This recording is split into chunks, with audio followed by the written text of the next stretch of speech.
Donc je m'appelle Étienne Gou, j'ai 36 ans. Donc exploitation RL du Beauchamp sur le secteur de Tergnier dans l'Aisne.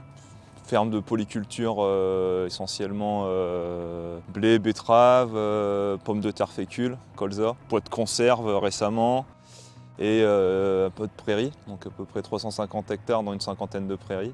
Donc je me suis associé avec 6 agriculteurs voisins sur une unité de 300 normaux mètres cubes heure.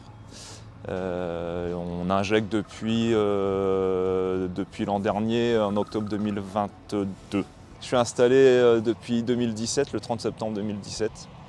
J'ai repris l'exploitation de mon père et de mon oncle. Alors la campagne betteravière 2023, au niveau des semis, donc moi j'ai eu la chance de réussir. Alors la période de mars était pluvieuse. J'ai réussi à semer fin mars, début avril, donc j'ai fini le jour de Pâques. Ensuite il a plu pendant 2 à 3 semaines, il me semble que les derniers semis ont été faits début mai. Donc c'était compliqué déjà en première période. Ensuite, maintenant il n'y a plus de NNI, donc il faut traiter régulièrement les pucerons. Donc ça c'est un peu compliqué parce qu'on enchaîne les désherbages et les pucerons. Par la suite, donc on traite tous les 8 jours jusqu'à fin juin. Ensuite juillet-août a été pluvieux également.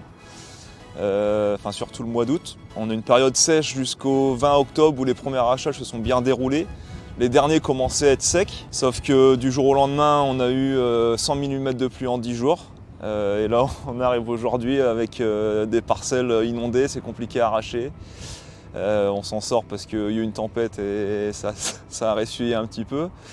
Mais on a un peu peur pour la fin de campagne de pas réussir à sortir les betteraves, quoi. En termes de rendement, il y a eu la maladie, la cerco, qui est arrivée suite aux premières pluies de septembre, il me semble. Où c'est parti d'un seul coup, en une semaine, ça a commencé à perdre pas mal de feuilles. Et là, sur les derniers arrachages, moi j'avais une variété qui tenait, mais ça fait 15 jours là, qu'elle est partie et toutes les feuilles ont fané, c'est de nouvelles feuilles qui repoussent. Donc ça va puiser dans la richesse, on va avoir un problème. Moi je sais que mon premier arrachage fait 82 tonnes, le deuxième 70. J'ai perdu un point de richesse entre les deux. Alors est-ce que c'est la cerco ou non, je ne peux pas vous l'expliquer aujourd'hui, je vous le dirai à la fin.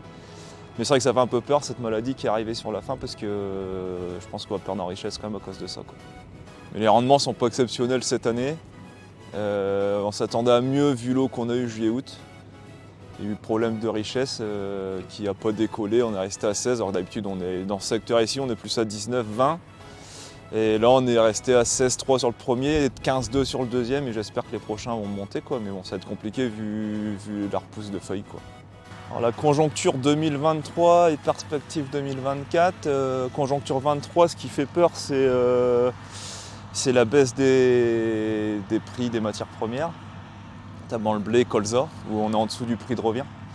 Étant donné qu'en 2022-2023, on avait acheté les engrais, les intrants très chers.